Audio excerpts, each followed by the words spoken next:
마태복음 24장 29절부터 35절 말씀으로 주의 말씀을 증거합니다. 우리 다 함께 보시겠습니다. 능력받는 새벽기도, 응답받는 새벽기도, 성령과 함께하는 새벽기도. 할렐루야. 아멘. 감사합니다. 죄송합니다. 콜로라도 스프링스의 인앤아웃이라는 이 패스트푸드 음식점이라고 해야 될까요? 뭐 햄버거 집이라고 해야 될까요? 아무튼 이 인앤아웃이라는 햄버거 집이 생겼죠. 인앤아웃은 두 가지 이유로 유명합니다. 하나는 미국과 서부를 어떤 대표하는 상징으로 많이 알려져 있습니다. 미국은 이 히스토리가 아무래도 길지 않잖아요. 그래서 미국 음식 그러면 사실 하나밖에 없죠. 치즈버거. 미국 음식 그러면 치즈버거 하나밖에 없습니다. 치즈버거로 이제 그런 햄버거로 미국과 서부를 대표하는 상징. 그리고 서부에 인앤아웃이 있으면 동부에는 쉐이크 쉑 버거라는 게 또 있죠. 그런데 제가 보니까 이 덴버에 쉐이크 쉑 버거 매장이 있는 것 같아요. 덴버에 인앤아웃도 있고 이 쉐이크 쉑도 있고 저희 우리가 살고 있는 콜로라도는 서부인지 동부인지 아무튼 어떤 모호한 경계 속에 있는 것 같습니다. 또 다른 이유, 인앤아웃이 유명한 또 다른 이유는 이 크리스천 기업으로 알려져 있습니다. 이 버거 포장지나 음료수 컵 밑에 이렇게 성경 구절이 적혀 있죠. 성경 구절 전체가 적혀 있는 것이 아니라 요한복음 3장 16절 한국어로 적혀 있는 게 아니라 John 3:16 이렇게 딱 그거만 적혀 있어요. 제가 최근에 그래도 좀 됐지만 최근에 갔을 때 컵에 이 잠언 3장 5절 Proverbs 3:5 이 성경 말씀이 적혀 있었습니다. 잠언 3장 5절 여러분 알고 계신 분들도 있으실 거고 잘 기억이 안 나시는 분들도 있겠지만 우리 한 가지 확신할 수 있죠. 분명히 우리가 흔히 얘기하는 좀 은혜로운 말씀 이런 말씀일 거예요. 분명히 이 잠언 3장 5절은 너는 마음을 다하고 여호와를 신뢰하고 내 명철을 의지하지 말라 이런 겁니다. 좋은 은혜로운 말씀이죠. 좋은 말씀입니다. 그런데 그런 생각이 들어요. 제가 인앤아웃의 포장지에 인쇄된 모든 성경 구절을 살펴본 것은 아니지만 혹시 누가복음 3장 7절과 같은 말씀은 인쇄되지 않을 것 같아요. 누가복음 3장 7절이 뭐냐면 요한이 세례받으러 나오는 무리에게 이르되 독사의 자식들아 누가 너희에게 일러 장차 올 진노를 피하라 하더냐. 이게 누가복음 3장 7절인데 이런 말씀은 없을 것 같아요. 인쇄하지 않을 것 같습니다. 세례 요한은 바리새인들을 향해 회칠한 무덤 독사의 자식들아 너희들이 결코 하나님의 진노를 피할 수 없다 이렇게 단언한 거죠. 그러니까 심판을 예언한 말씀입니다. 그런 말씀을 이 포장지에 아마도 인쇄하지 않을 것 같습니다.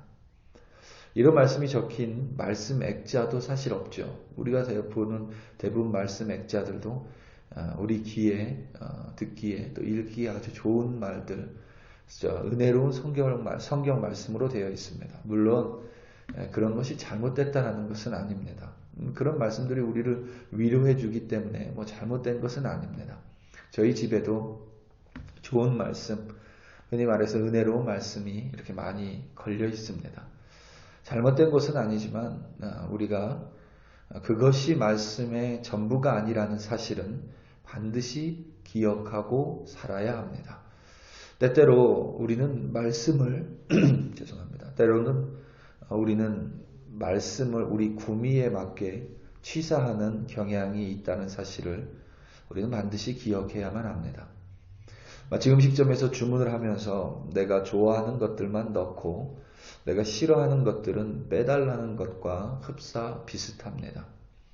제가 신학교에서 지내면서 이 카페테리아에서 일을 한 적이 있었는데 한 번은 신학교 학생이 샐러드를 주문하면서 뭘 이렇게 많이 바꿔달라고 요청을 했어요. 이렇게 적어서 이제 거기는 이걸 적어서 내야 되는데 이 샐러드를 주문하면서 한 10가지를 바꿔달라는 거예요. 그러니까 뭐 자기는 로만 레러스를 못 먹으니까 베이비 스피니치로 바꿔달라 하고 자기는 이 치즈가 싫으니까 저 치즈로 넣어달라고 하고 뭐 이 드레싱이 싫으니까 저 드레싱을 넣어달라고 하고 그래서 이렇게 하려면 다른 걸 먹어야 된다 그랬더니 굉장히 싫어하는 기분 나쁜 표정이 이 얼굴에 역력했습니다. 그 학생의 모습이 크리스천들이 말씀을 대하는 모습과 흡사 비슷하다고 느낀 적이 있었습니다. 하나님께서 우리와 항상 동행하시며 우리의 머리카락도 세시고 우리를 독수리가 그 새끼를 그 품에 날개 품에 품듯이 우리를 늘 품어주시는 것 또한 진리이며 하나님의 말씀입니다. 하지만 동시에 이웃을 내 몸처럼 사랑하고 오른뺨을 치거든 왼뺨을 돌려대며 원수를 사랑하라는 것 또한 진리이며 하나님의 말씀입니다. 임마누엘의 하나님은 모든 크리스천들을 위한 말씀이고 원수를 사랑하라는 말씀은 소수의 헌신된 사람 혹은 믿음이 성숙한 사람만을 위한 말씀이 절대 아닙니다. 두 말씀 모두 예수님을 구주라고 시인하며 그리스도를 쫓는 그리스도인을 위한 말씀입니다. 그리스도의 재림 또한 동일합니다. 그리스도의 재림은 반드시 있습니다.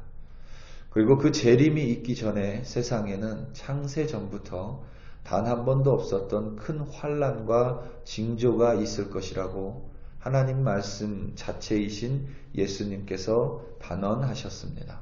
오늘 말씀 29절 30절 말씀입니다. 그날 환난 후에 해가 어두워지며 달이 빛을 내지 아니하며 별들이 하늘에서 떨어지며 하늘의 권능들이 흔들리리라. 그때의 인자의 징조가 하늘에서 보이겠고 그때의 땅의 모든 족속들이 통곡하며 그들이 인자가 구름을 타고 능력과 큰 영광으로 오는 것을 보리라. 아멘.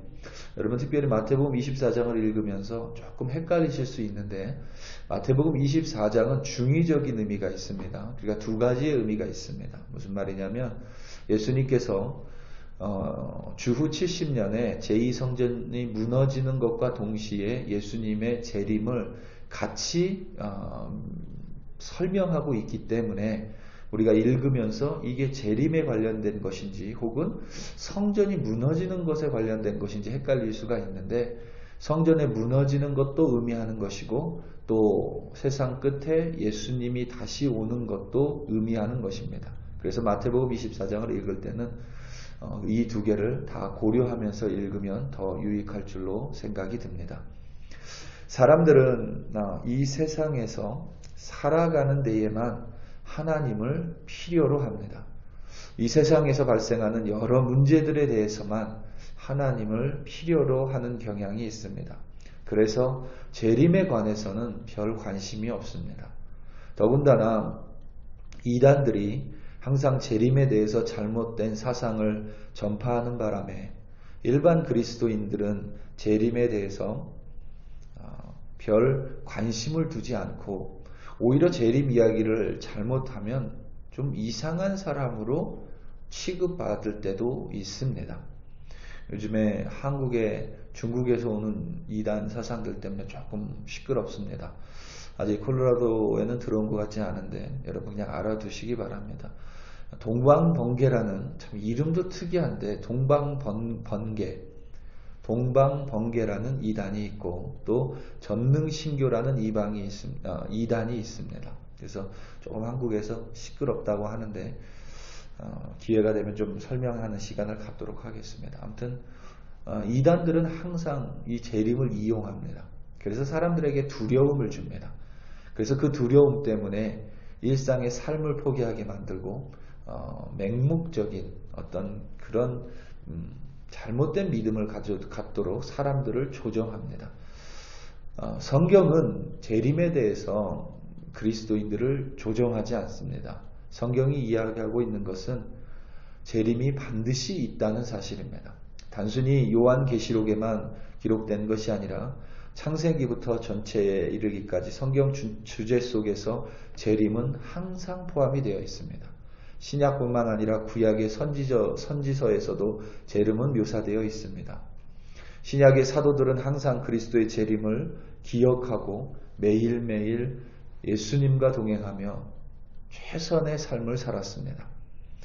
그렇기에 그들은 믿음에 있어서 타협하지 않았고 재림의 신앙을 가지고 있었기 때문에 목숨을 내놓는 순교까지도 할 수 있었습니다. 하나님을 향한 그들의 믿음이 만약 그저 자신이 살고 있는 이 세상에서의 안위를 위한 것이었다면 그들은 결코 목숨을 버리면서까지 믿음을 고수하지 않았을 것입니다. 이렇듯 재림은 분명한 진리이고 또한 재림 이전의 환난과 징조 또한 분명한 사실입니다.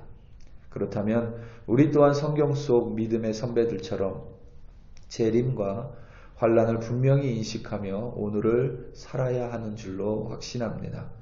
재림 때문에 내가 매일 하는 일을 포기하는 것이 아니라 언제든지 예수님께서 다시 오실 때에 통곡하는 자가 아니라 기쁨으로 예수님을 맞이하는 준비된 자로 살아가야 한다는 의미입니다.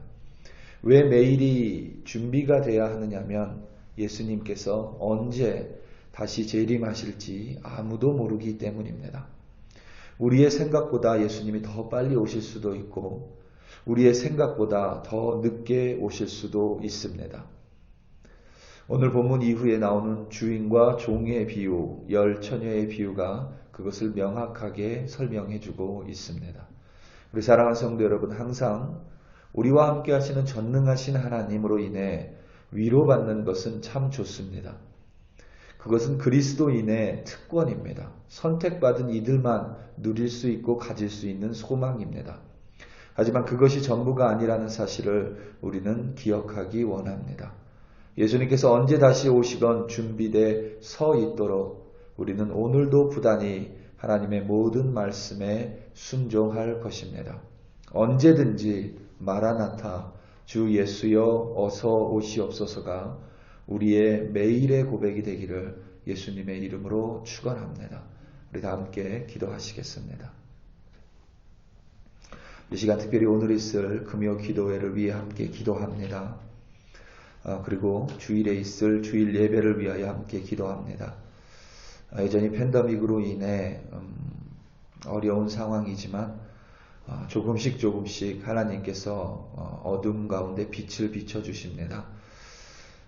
이 모든 것이 끝나고 났을 때 하나님 이 어두운 팬데믹 기간에 또 누구는 우울증에 걸리고 누구는 스트레스를 너무 많이 받고 누구는 또 힘들어했지만 우리는 고백할 때 이 어두운 시간 때문에 우리의 믿음이 더 단단해지고 더 하나님을 붙드는 정말 성숙한 그리스도인이 됐다라고 하나님께 고백하는 우리들이 되기 원합니다. 가장 그 처음에 금요 기도회가 있을 것이고 주일 예배가 있습니다. 성령 충만한 예배가 되게 해달라고 또 오는 모든 이들이 하나님을 예배하는 주일 예배 되게 해달라고 우리 이 시간 다 함께 주여 한번 부르시고 간절한 마음으로 합심하여 기도합니다. 주여 할렐루야 할렐루야 할렐루야. 아버지 하나님 참으로 감사합니다.